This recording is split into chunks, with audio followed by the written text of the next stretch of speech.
is an alternate mindset, and that's a high performing one. What does it sound like? Maybe it's my fault. Maybe I led you to believe it was easy when it wasn't. Maybe I made you think my highlights started at the free throw line and not in the gym. Maybe I made you think that every shot I took was a game winner. That my game was built on flash and not fire. Maybe it's my fault that you didn't see that failure gave me strength, that my pain was my motivation.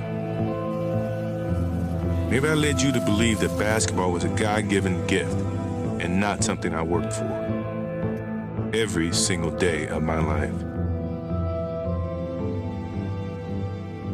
Maybe I destroyed the game. Or maybe you're just making excuses. A high-performing mindset means you're focused on challenging yourself and competing against your own last performance.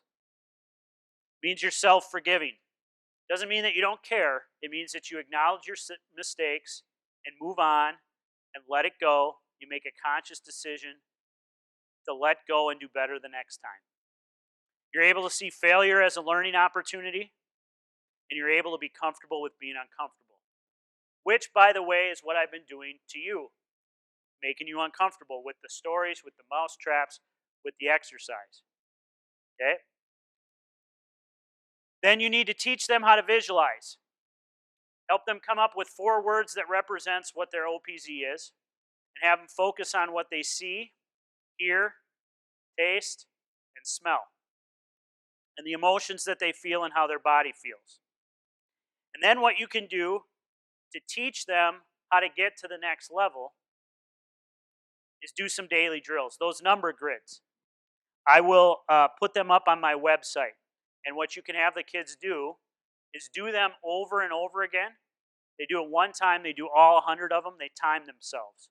And they do it again, see if they can get progressively better. And the other thing that you'll see with that is as they do it, they will start to realize what distracts them and keeps them from getting focused. Meditation. There are several apps out there that you can buy for your phone. 10% Happier, Headspace. There's a couple others. There's tons of them. Meditation will help with all of this. Even 10 minutes or 5 minutes a day. The 10% Happier app is all of those meditations are under 10 minutes. You do visualizing. You can help them create a reboot routine, or a way to get over, a routine to help them get over the mistakes that they've made. And then you can do a daily goal review of your plan, of what you want them to do. And then what you need to do as a coach with them with that plan is help them review it and learn from it over and over again.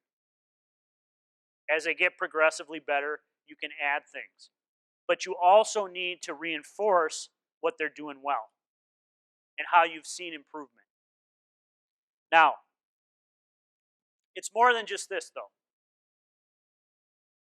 The story I told earlier about Benilde and Wayzata, I didn't figure this out till a couple of years later. But what happened there, some of you may not know, they play each other often to go to the state tournament. They're quite bitter rivals. Yet, both those coaching staffs put the game and the kids ahead of that.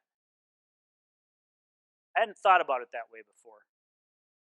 But we're all in this together. They put the rivalry aside. They were still competitive. They had to play each other in the playoffs that year, I think. But they put the kids ahead of the game and ahead of their own egos. That's what you need to do as a coach. You're not going to be able to change their performance unless you know something about them and know something about yourself. What I want you to do, and what my goal is with what I do, is to make this stuff accessible. Because a lot of times people who do what I do don't. They're heady, they're intellectuals, they don't make it accessible to kids. Kids will get this stuff. Go back to your associations. Explain the brain problem. Explain how it's normal. Explain what they can do to get over it. Explain the high performing mindset. Keep your why the center of your focus every day that you go on the ice. What I want you to do right now is think about 3 of the most influential people in your life. What was their why? How'd you know it? What did they do?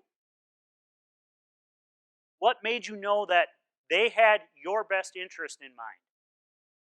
Why could they push you? Even if you didn't like it. How did it impact you? Positively? Negatively? And these influential people may not be people that you like.